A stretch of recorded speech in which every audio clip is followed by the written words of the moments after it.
Qual é a cor desse mês, Cláudia? É rosa. Muito bem. Mês de conscientização ao tratamento e prevenção ao câncer de mama.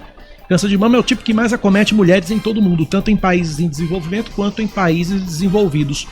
Para o Brasil, foram estimados 73.610 novos casos de câncer de mama em 2023, com risco estimado de 66,54 casos a cada 100 mil mulheres. Câncer de mama também ocupa a primeira posição em mortalidade por câncer entre as mulheres do Brasil, com taxa ajustada por idade pela população mundial para 2021 de 11,71 para cada 100 mil. E é sobre esse assunto que a gente conversa a partir de agora com a doutora Ana Tereza Uchoa, presidente da Sociedade de Mastologia da Paraíba. Doutora Ana Tereza, bom dia, bem-vinda à Band News FM. Bom dia, é um prazer estar aqui com vocês hoje. Vamos lá então, vamos perguntar. A primeira pergunta que a gente faz todo ano, e todo ano muita gente também quer entender e ainda não entendeu. Qual a importância de uma campanha como Outubro Rosa? Isso. Nós não temos como evitar o surgimento do câncer de mama, tem que ficar muito claro.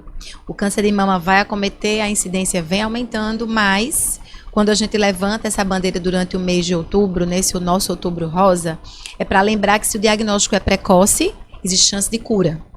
Então, a campanha ela é voltada para o diagnóstico precoce do câncer de mama. Quando a gente fala em prevenção, nós estamos falando que é necessário descobrir a doença na sua fase mais inicial, que possibilite o seu tratamento e cura. É nesse mês que eu quero ver muita gente vestindo rosa, igual no lançamento do filme da Barbie. É verdade. Doutora, diagnóstico precoce, como é que se faz? Autoexame é um caminho, a mamografia, quem é que deve fazer, quando fazer? E o serviço, por exemplo, principalmente o serviço público, ele permite o acesso a quem não tem um plano de saúde? Isso, excelente. Eu vou só responder da Rosa, Pois da não. Barbie. Posso? Pois não, pode, claro. Você sabe que a criadora da Barbie teve câncer de mama e foi Opa! mastectomizada bilateralmente? É verdade. Olha aí, então temos um sentido. Isso, Acabamos de encontrar um isso. sentido pro E rosa todo da mundo Barbie. tem usado rosa no filme da Barbie, mas é verdade. Mas ela vamos foi usar em outubro acometida. também, né? Vamos usar Ela em foi outubro acometida. também, né? Exatamente. Vamos lá. O diagnóstico precoce ele envolve a realização de exames complementares. A questão do autoexame ela é válida no sentido em que a paciente, a mulher, ela passa a se autoconhecer, palpar, sentir as suas mamas e levantar até mesmo a questão, eu preciso me cuidar. Mas, infelizmente, o autoexame, ele não consegue detectar o câncer de mama na sua fase mais inicial. Só consegue quando ele já está Isso, ele já é palpável. Então, assim, se a gente for...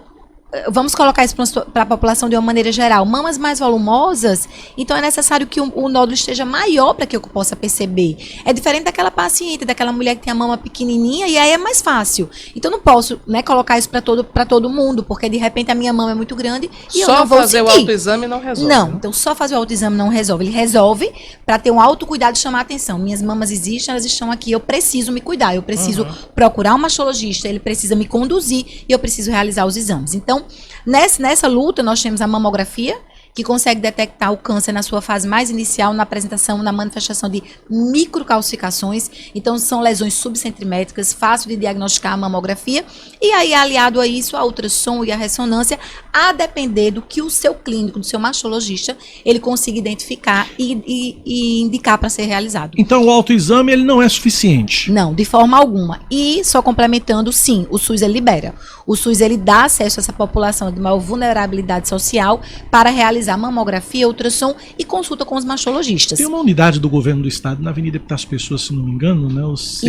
CEDC, oferta. Exatamente. É um serviço muito organizado, bem lembrado, muito organizado. Ele disponibiliza mamografia, disponibiliza ultrassonografia e disponibiliza métodos de diagnóstico por biópsia. Então, realmente é um serviço muito bem estruturado. Agora, existe uma idade para se começar, né, a fazer mamografia? Porque eu lembro, até bem pouco tempo, falava assim, mulheres a partir dos 40 anos. É isso mesmo ou a idade baixou? Não, é isso mesmo. É a partir dos 40 anos, anualmente. A gente abre as exceções, né, porque aquelas pacientes que têm história familiar, elas devem começar a mamografia um pouco mais cedo. Aquelas pacientes que têm uma história genética, uma história familiar que assim remonta a uma alteração genética hereditária, elas devem começar. Tem pacientes portadoras de mutação genética que a gente começa a mamografia com os 30 anos de idade. Então depende de cada caso. Câncer de mama tem sintomas? Dói?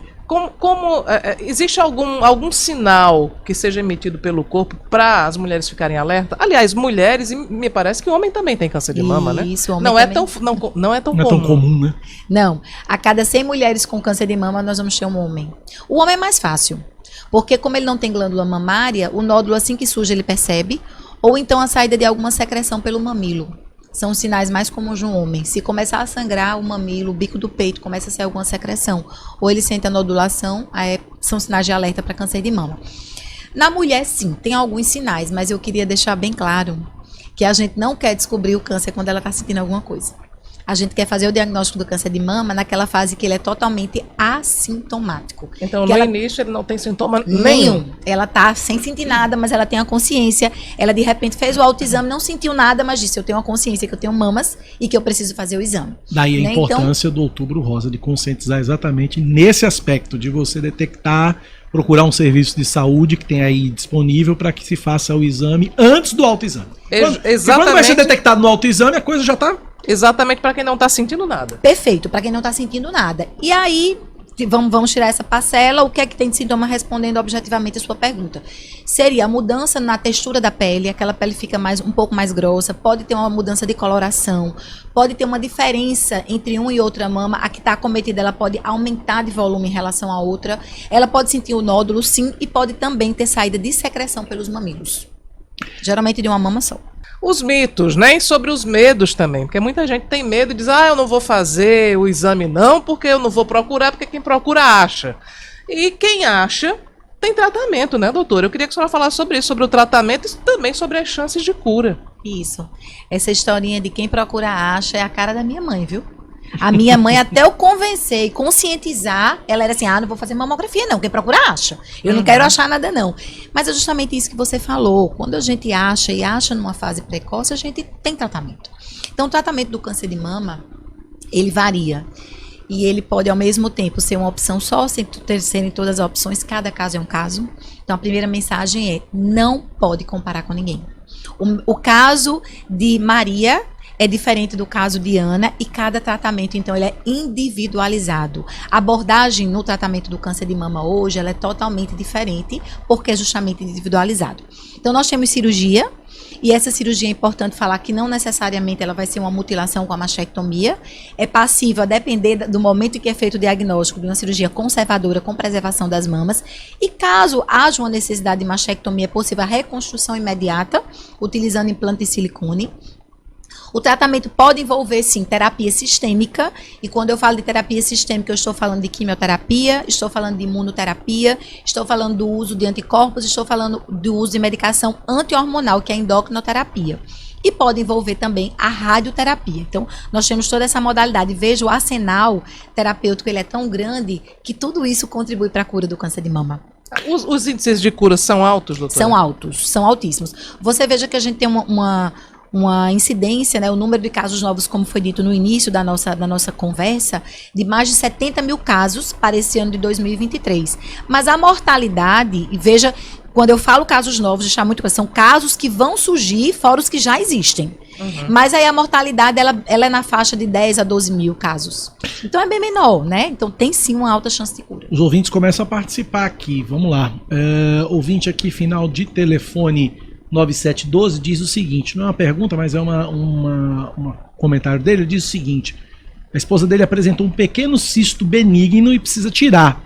Ocorre que a médica do HU informou para ela que o SUS não faz esse tipo de procedimento e que ela vai ter que fazer particular ou procurar ONGs. É o comentário, tem isso, é isso mesmo, doutora? Eu vou explicar, não é bem assim não, talvez a informação esteja errada, inclusive eu trabalho no HU, eu vou conseguir falar com propriedade sobre isso. Então ótimo, vamos lá. Vamos lá. Primeiro, o cisto benigno não precisa operar. Então essa é a primeira informação que pode estar equivocada. Quando é cisto, é uma alteração completamente benigna e não tem indicação de tratamento cirúrgico. Talvez ela tenha apresentado uma alteração chamada microcalcificações agrupadas, que podem ser a manifestação do câncer de mama, e para ser realizada é necessária um procedimento de marcação com agulha, chamada estereotaxia. E realmente aqui na Paraíba nós não temos isso disponível em nenhum serviço, o que é muito triste falar. A outra pergunta aqui é do serviço público, né? Serviço público. Serviço público. Sim, serviço público. A outra pergunta é do Souza Neto. Ele diz o seguinte: Cacá, pergunte a ela se existe um exame específico para homens ou descobre no mesmo exame que faz na mulher. Isso. Veja só, Souza Neto, né? É. Souza, no homem, como eu falei, é muito mais fácil, porque você vai sentir a nodularidade na mama ou então vai sair alguma secreção.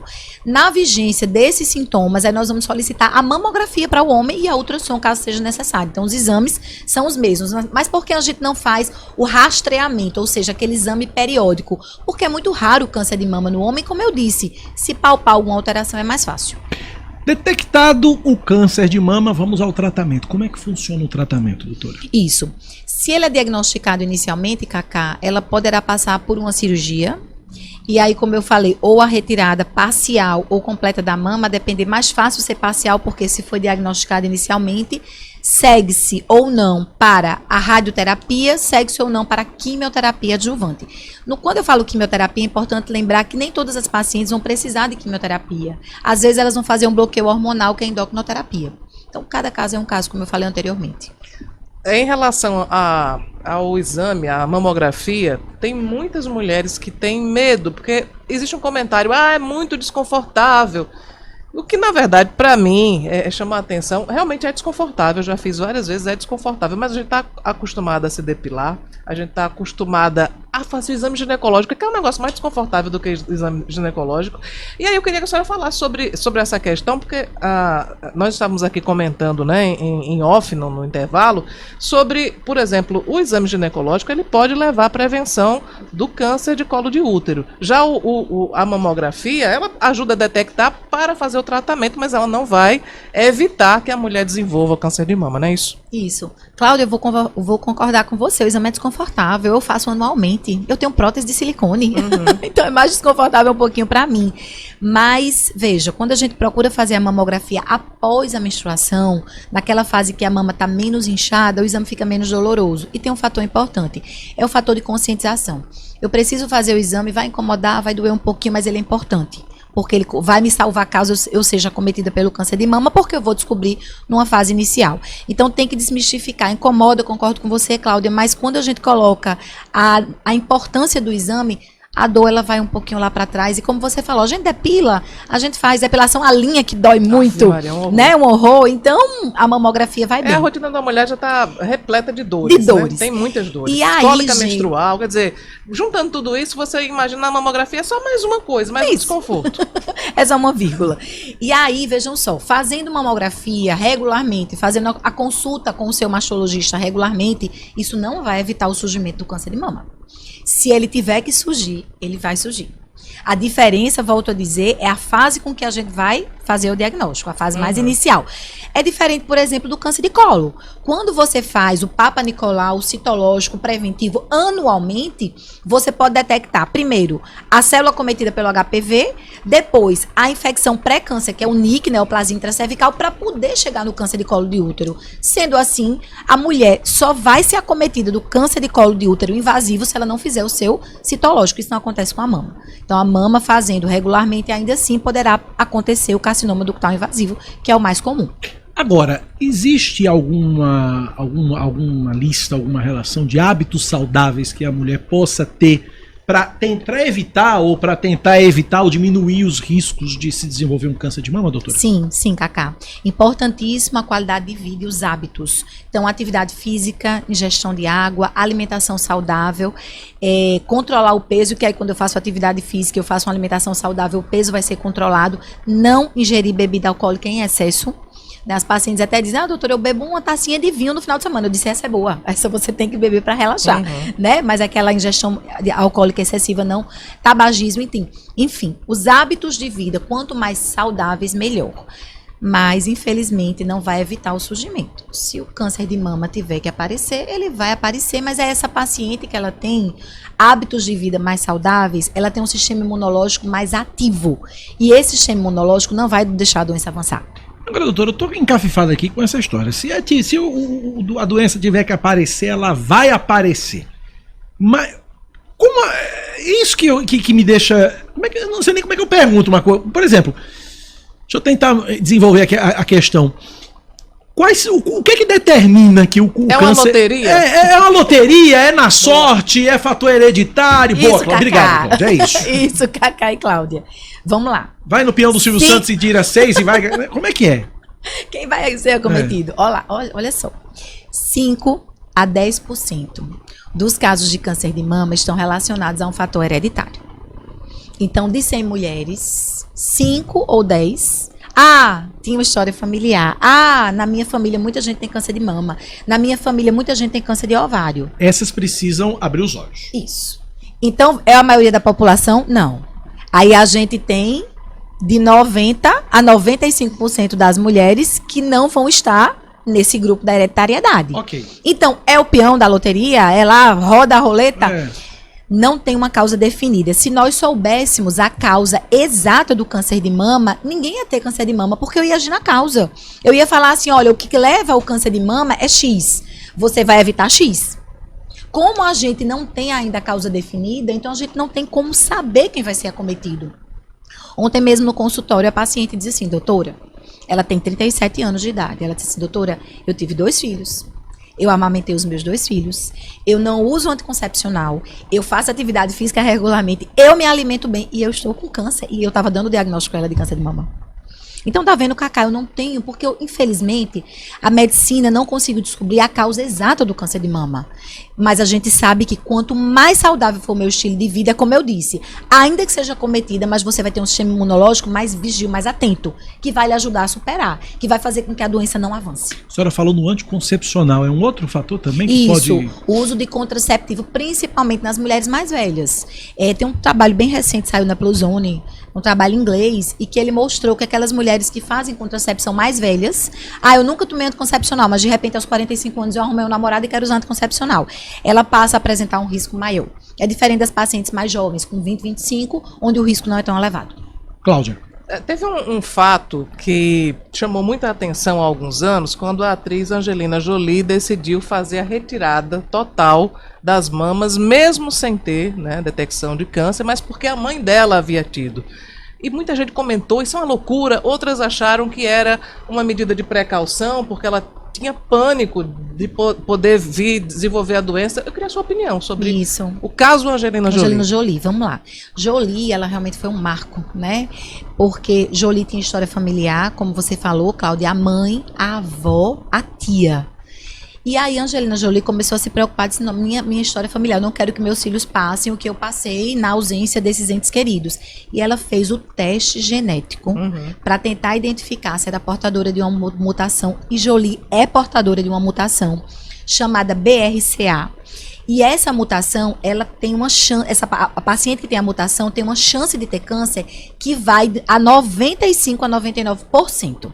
Então, diante dessa informação, ela achou mais prudente retirar as mamas e retirar os ovários. Jolie retirou as 2 mamas e retirou os ovários. Por quê? Porque essa mutação genética, ela aumenta o risco para câncer de mama e câncer de ovário. A minha opinião enquanto especialista, diante essa mutação, depois de um bom aconselhamento genético, a paciente ciente de todos os riscos e todos os benefícios, eu acho que é válido sim, nessa situação de Jolie, porque era praticamente certo, né? Pelos exames que foram feitos, era praticamente certo que ela fosse, né, uma portadora de câncer no futuro breve ou um pouco distante. Isso, Cláudia, porque esse gene é um gene de alta penetrância. Né? Se fosse um gene de baixa penetrância, a gente poderia fazer o segmento sem a necessidade da mastectomia. Mas com gene de alta penetrância é prudente sim, que se faça a retirada. A senhora falava sobre o momento que eu acho que deve ser muito difícil, delicado, tem que ter uma sensibilidade gigantesca para contar, né, à mulher que ela está com câncer de mama. Como é que se faz que se dá essa informação? Tem que agir um pouco de psicologia também. Isso, Cacá, com certeza. Primeiro, a serenidade para dar o diagnóstico e o conhecimento científico pleno passado para ela. Porque eu não vou falar só da mulher. A pessoa que é acometida de câncer, ela tem alguns medos. Ela tem primeiro... a palavra. Tem gente que até hoje nem fala. Nem fala. É CA, né? Aquela doença, né? Aquela doença e tal. Então, existem 3 medos que são bem importantes. Primeiro é o medo de morrer. Vou morrer, meus filhos vão ficar, é a primeira coisa. Segundo, vou fazer quimioterapia e meu cabelo vai cair.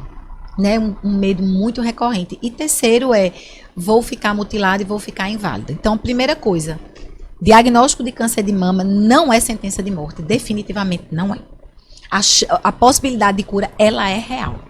Então, na hora que você consegue explicar àquela pessoa que está recebendo o diagnóstico, todo o arsenal terapêutico, toda a abordagem que vai ser feita para ela, tudo que está sendo oferecido, e que assim, seguindo por esta trilha, ela vai ser curada, a coisa fica mais amena. Ela consegue perceber, sim, eu tenho uma doença, eu vou parar, eu vou me tratar, mas eu vou ficar curada. Então, é importante, na hora do diagnóstico, ter em mãos, primeiro, a serenidade para passar, e segundo, a bagagem, né, do conhecimento para poder expor para a paciente e para a família. E uma coisa muito importante é a presença dos familiares ao lado dessa mulher. Então, quando o marido está perto, ou uma companheira está perto, ou os filhos, você vê uma diferença, ela se sente amparada. E é importante para a gente, enquanto profissional, porque muito do que eu passo de informação, ela não assimila. Ela vai assimilar 10%. E quando eu tenho alguém da assimila e depois repassa. Vai trabalhando, exatamente. Entendi. Agora também tem a questão, e aí, lógico, tem esses argumentos todos, tem essa série de argumentos todos, a senhora falou na questão da possibilidade de cura que é real. Tem percentual de chance de cura? Sim, quando diagnosticado inicialmente é 90 a 95% de cura. Muito alto, né? Muito alto. Eu tenho pacientes tratadas há mais de 20 anos e estão super bem. Uma dúvida aqui que uma ouvinte mandou pra gente, ela quer saber se prótese de silicone aumenta a chance de desenvolver câncer de mama. Existe isso? Não. Vamos lá, a gente precisa diferenciar. A prótese de silicone, ela não tem nenhuma correlação com o câncer de mama, que é o câncer da glândula mamária, onde os mais comuns são o carcinoma ductal, que vem do ducto por onde o leite passa, ou o carcinoma lobular, que é a estrutura que produz o leite, né? Pra gente entender que a mama tem essa função de amamentação. O câncer relacionado à prótese de silicone é um linfoma.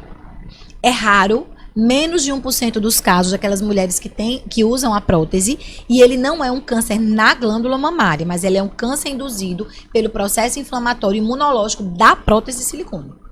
Certo. Então precisa fazer essa diferença. Então, quem precisa colocar a prótese, até as mulheres que a gente usa a prótese de silicone para reconstrução mamária, não precisa ter medo, não tem uma relação com o carcinoma mamário. E a relação com o linfoma é baixíssima. Questão da prótese de silicone para reconstituição, o SUS também oferece isso? Oferece. A gente não consegue ainda na nossa realidade para todas as pacientes pelo SUS, infelizmente. Outra pergunta, reposição hormonal aumenta o risco de câncer de mama? Eita, Cláudia, essa pergunta, viu, é recorrente, é importantíssima. Então, a resposta é sim. O uso da reposição hormonal, tem vários trabalhos mostrando que isso tem uma relação direta com o aumento do risco de câncer de mama. Porém, a depender da apresentação, a depender da forma de administração, esse risco ele pode ser minimizado. E o que é importante a gente lembrar, muitas vezes a paciente ela está sofrendo com a síndrome climatérica, são fogachos, a libido está diminuída, ela briga com o marido, briga com os filhos. Desculpa, doutora, o que é fogacho? É o calor? Aquela onda de calor. Tá. Isso, aquela onda de calor, Cacá. E aí ela tá passando muito mal, ela não tá bem. Como é que eu vou dizer para essa mulher, não use hormônio porque você vai ter câncer de mama? Eu não posso. Eu tenho que colocar na balança o que é de benefício para ela fazer a reposição hormonal e o que é de risco. E o que é que eu posso fazer aliado a isso? Minimizar os outros fatores de risco. Olha, a gente vai resolver os sintomas do climatério que você está apresentando, os sintomas da menopausa, mas você não vai ingerir bebida alcoólica, você não vai fumar, você vai praticar atividade física, você não vai ficar na obesidade. Então, eu reduzo os outros fatores de risco em detrimento do benefício de um fator de risco, que é a reposição hormonal. Muito bem, conversamos, portanto, com a doutora Ana Tereza Uchoa, presidente da Sociedade de Mastologia da Paraíba. Conversaremos sobre esse assunto outras vezes ao longo de todo este mês de outubro. Doutora, muito obrigado pela entrevista, obrigado por ter nos atendido. Até uma próxima. Até uma próxima, eu que agradeço.